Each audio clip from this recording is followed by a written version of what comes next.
La desensibilización sistemática consiste en una técnica que se basa en el principio del contracondicionamiento, por el cual una persona supera la ansiedad desencadenada por una situación o un objeto, aproximándose gradualmente a la situación temida en un estado psicofisiológico que inhibe la ansiedad. A continuación, se dará un ejemplo de cómo llevar a cabo este tipo de psicoterapia. En este caso, nuestro paciente presenta un miedo que consiste en una completa aberración a todo lo relacionado con el área médica, también llamado miedo a la bata blanca.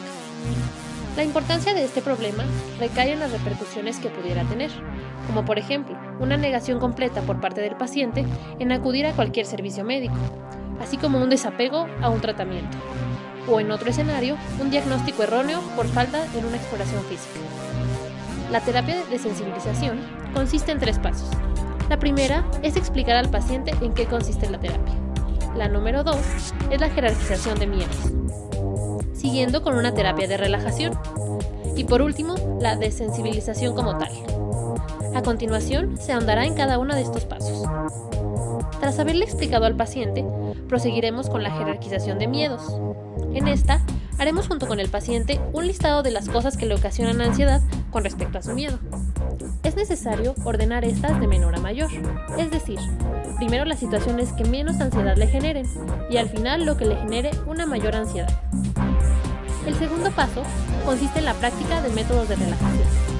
Es recomendable que el profesional de la salud le enseñe al paciente algunos métodos sencillos para que éste a su vez pueda practicarlos en casa. Asimismo, puede ser benéfico que el paciente realice actividades artísticas o deportivas para disminuir su ansiedad.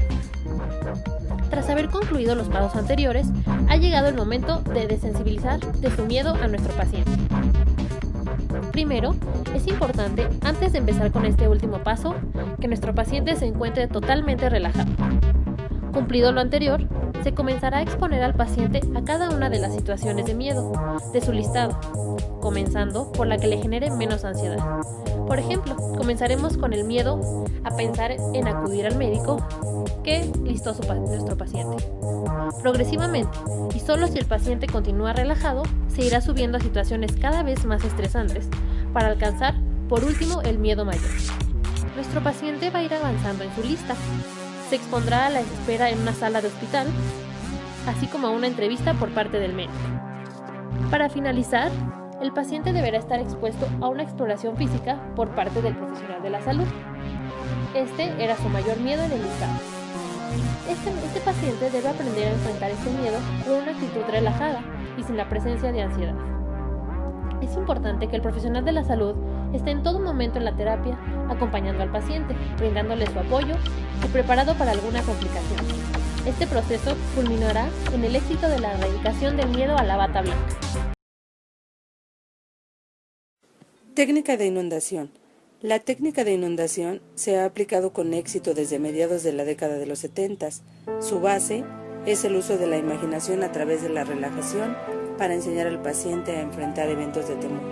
Su aplicación es sencilla, pero depende mucho del control y conocimientos del terapeuta para su éxito.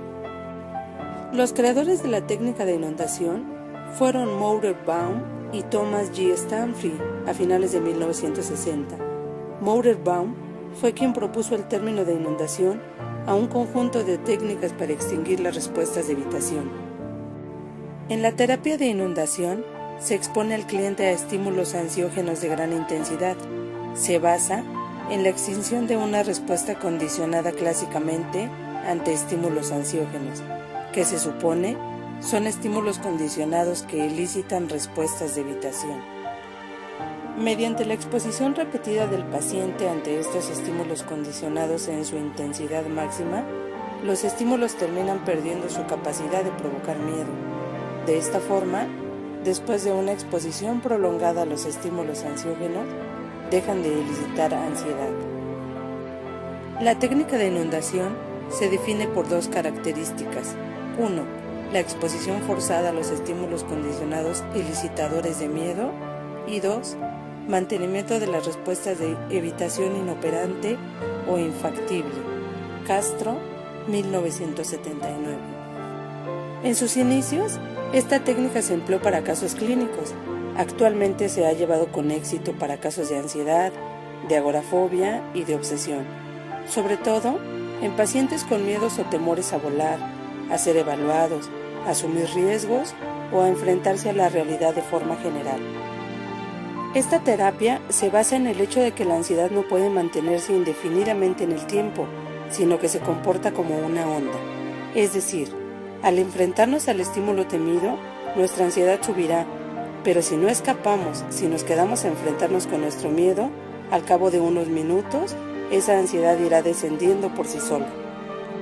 De acuerdo con Sousa, presenta unos pasos a seguir en la aplicación de la técnica. 1. El paciente debe estar en un estado de ánimo normal y relajado. 2. Se debe investigar y recopilar información acerca de la fobia. 3. Preparar la sesión con antelación. 4. Exponer al paciente directamente. 5. Una vez terminada la sesión, se debe regresar al paciente a un estado de relajación total. Kasdin, en su documento de la historia de la modificación de la conducta en 1983, menciona que la inundación se basa en el enfrentamiento directo del sujeto con el estímulo o la situación que le provocan esa respuesta de ansiedad, evitando que la persona escape. La técnica de inundación ha sido aplicada con éxito en casos de fobia y ansiedad, reduciendo la conducta de evitación, aunque aún se encuentra la disyuntiva acerca de algunos autores acerca de las diferencias entre inundación e implosión. En videos pasados hemos estado hablando de la adquisición de conductas. Hablamos ya de dos cosas, reforzamiento positivo y reforzamiento negativo. ¿Cuál es la diferencia entre una y otra? Y hoy vamos a hablar de algo nuevo en la adquisición de conductas, en el moldeamiento por aproximaciones sucesivas.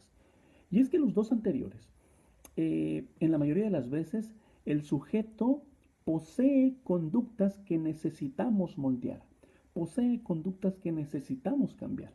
Pero en este caso, en la del moldeamiento por aproximaciones sucesivas, el sujeto no posee ninguna determinada conducta en absoluto.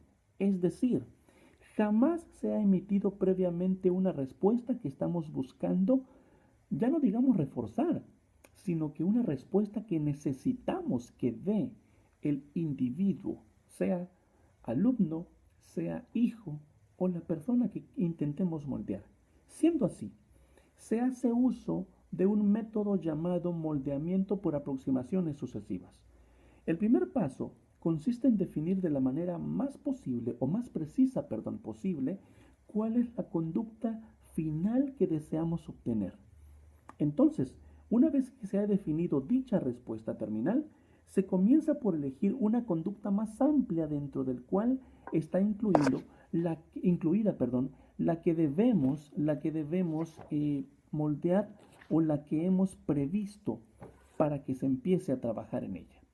Luego de elegida aquella conducta, por supuesto, necesitamos que el sujeto demuestre dentro de su repertorio un reforzamiento constante hasta que se presente con frecuencia dicha conducta. Lo primero que se debe de reforzar es cualquier movimiento que lleve al alumno, que lleve al niño a acercarse a la conducta que deseamos tener. El paso siguiente consiste entonces en restringir la amplitud de la conducta y hacerla cada vez más parecida a la conducta deseada que nosotros necesitamos tener en nuestro alumno, necesitamos tener en nuestro niño. Supóngase, por ejemplo, que nuestro objetivo es conseguir que el niño o el alumno que se aísla del resto de sus compañeros permanezca cuando menos lapsos durante 1 minuto integrado a un grupo. Bueno, dado que el niño no posee ninguna respuesta, lo primero que se hará es reforzar cualquier movimiento, cualquier paso, cualquier intento para adentrarse en trabajo en equipo o integración en el grupo o en la familia. Siendo así que paso a pasito debemos reforzar esa conducta.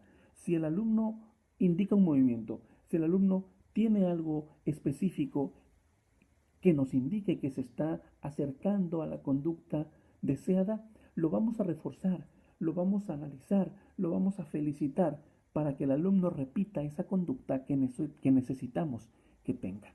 Y entonces, El paso inmediato será reforzar cuando el niño tenga contacto físico o lo más cercano posible a un adulto, a un compañero o a que se integre en el trabajo en equipo.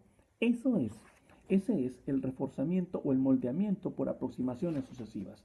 Necesitamos que el alumno, que el niño, se adentre lo más posible en el trabajo en equipo. Este es solo un ejemplo del moldeamiento por aproximaciones sucesivas. La podemos utilizar en diversas opiniones, diversas ocasiones. Solamente basta que tú como adulto, tú como maestro, tú como padre de familia, se acerque al niño cuando no tiene una conducta que necesitamos, no que se refuerce, sino que se encuentre, que se dé o que por primera vez sea lo más visible. El día de hoy vamos a hablar de terapia de exposición con prevención de respuesta.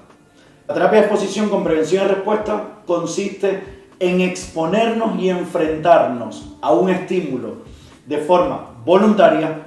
Este estímulo puede ser un pensamiento, puede ser una sensación o puede ser un estímulo físico incluso. Por lo tanto, nos vamos a ir poco a poco enfrentando a través de una serie de elementos, recursos como la exposición al pensamiento o la exposición en imaginación, que son tipos de terapia de exposición. Bien, el fundamento principal de la terapia de exposición con prevención y respuesta es, además de enfrentarme al estímulo temido, gestionar la ansiedad que me genera el propio estímulo. Supongamos que es un pensamiento obsesivo. ¿Y si le hago daño a mi madre? Este pensamiento llegaría a la mente de la persona muy frecuente, recurrentemente, y ahí aplicaríamos la técnica de terapia de exposición al pensamiento.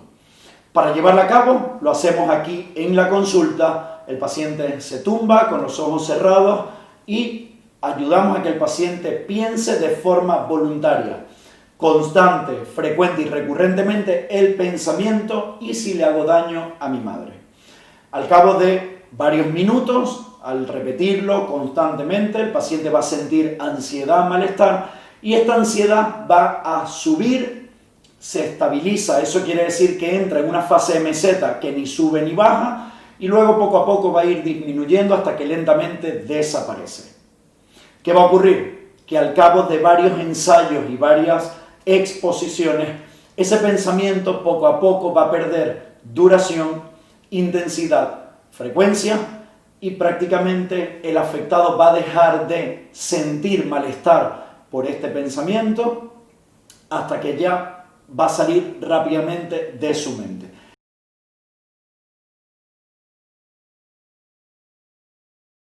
La técnica de la intención paradójica. La intención paradójica es uno de los métodos más rápidos, más poderosos y menos comprendidos para cambiar la conducta. Mediante una serie de instrucciones que llamamos paradójicas se han conseguido éxitos significativos en trastornos concretos como pueden ser la dificultad para dormir, el morderse las uñas y el tartamudeo disfemia, entre otros. Los principios teóricos se basan originalmente en las técnicas de la terapia breve del psiquiatra Milton Erickson y la logoterapia de Viktor Frankl. La denominación de paradójica no es gratuita, sino que delata la auténtica naturaleza del sistema. Se trata de pedirle al paciente que haga precisamente lo que es objeto de malestar psicológico. Si una persona no puede dormir, le pediremos que deje de hacerlo durante un tiempo o unas horas determinadas. Si un niño se muerde las uñas, le exigiremos que lo haga durante más tiempo o durante intervalos más largos. Si un joven tartamudea y eso le crea gran ansiedad, le obligaremos a que tartamudee con mayor frecuencia y durante más tiempo de forma voluntaria. Edad. Puede utilizarse a cualquier edad con los ajustes pertinentes.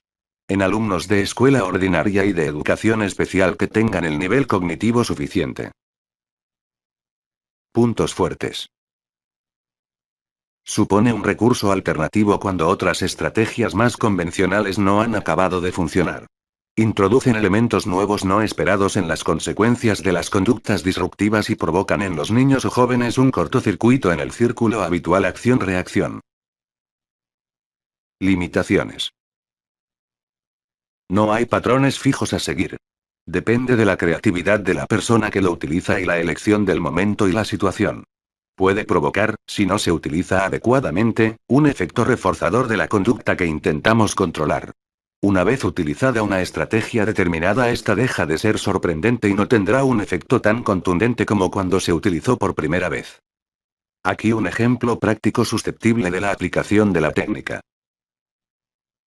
Supongamos que Jorge es un niño de 9 años con buen nivel intelectual pero con muchas limitaciones en su funcionamiento social debido a que presenta obsesiones recurrentes acerca de lo bien o mal que realiza sus actividades. De forma repetitiva necesita de la aprobación constante del adulto y si no la obtiene o considera que ésta no ha sido suficientemente clara le crea un gran desasosiego y ansiedad. Aquí la intervención iría encaminada a pedirle al niño que ejecute mal deliberadamente alguna actividad, a que deje de ser por un momento perfeccionista. En definitiva, a que se enfrentara con sus temores de una forma controlada y que aprendiera que no se producen las temidas consecuencias catastróficas.